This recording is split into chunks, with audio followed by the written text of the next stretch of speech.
السلام علیکم ناظرین، آپ دیکھ رہے ہیں اردو آواز اور میں ہوں وسیم کہلوں۔ اچھا جی، سیاست میں اس وقت خرید و فروخت کا بازار بڑا گرم ہے، اور اس وقت آپ کو ایک بات سے آگاہ کرنا چاہتا ہوں، بتانا چاہتا ہوں، سب کو ہی پتہ ہے اور نیوز چینل پہ بھی چل رہا ہے کہ اقتدار کی جنگ ہے۔ یہ ساری اقتدار، مہنگائی کی جنگ نہیں ہے جناب، یہ کوئی غریبوں کے لیے نہیں اٹھا جا رہا، یہ ساری اقتدار کی جنگ ہے۔ عدم اعتماد کی صورت میں حکومت جائے گی نہیں جائے گی، کون جیتے گا، اس میں ہو کیا رہا ہے؟ خرید و فروخت کن لوگوں کی ہو رہی ہے؟ جن کو ہم نے ووٹ کیا ہوا ہے، ان کی موجیں لگی ہوئی ہیں جناب۔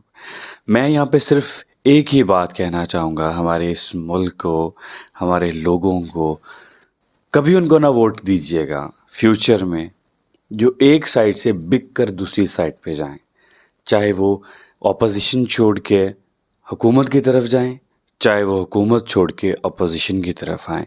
اس سے یہ ثابت ہو جائے گا جناب کہ وہ بک گئے ہیں۔ کسی ایسے شخص کو ووٹ نہ دیجیے گا جناب کہ جو اس وقت بلیک میلنگ بھی اتر آیا ہو، جو اس وقت، اب دیکھیں، اب کاف لیگ دیکھیں، 10 لوگوں کی جماعت ہے، لیکن انہوں نے پہلے جناب حکومت کو تھوڑا برا بھلا بولا، انہوں نے ان کو ایک وزارت دے دی وفاق میں، تو حکومت بہت اچھی ہوگی، ساری مہنگائی ختم ہوگی، حالانکہ اس کے بعد مہنگائی زیادہ ہوئی۔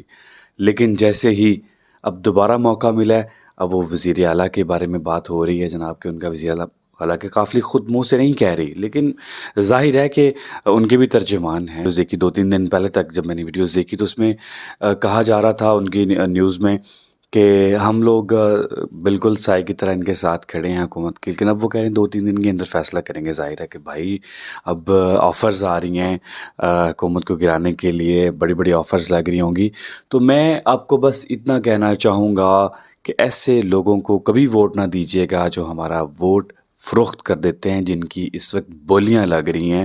حکومت کہہ رہی ہے ہم نے ان کے اتنے توڑ لیے، اپوزیشن کہہ رہی ہے ہم نے ان کے اتنے توڑ لیے۔ یہ کیسے توڑ سکتے ہیں جناب؟ باضمیر شخص کیسے ایک جگہ سے چھوڑ کے دوسری جگہ جا سکتا ہے؟ ہمارے ووٹ کا سودا ہمیں دھوکہ کیسے دے سکتا ہے جناب؟ اس لیے اگر کوئی شخص ادھر سے ادھر جاتا ہے تو اسے آئندہ ووٹ نہ دیجیے گا۔ جزاک اللہ۔ السلام علیکم ورحمۃ اللہ وبرکاتہ۔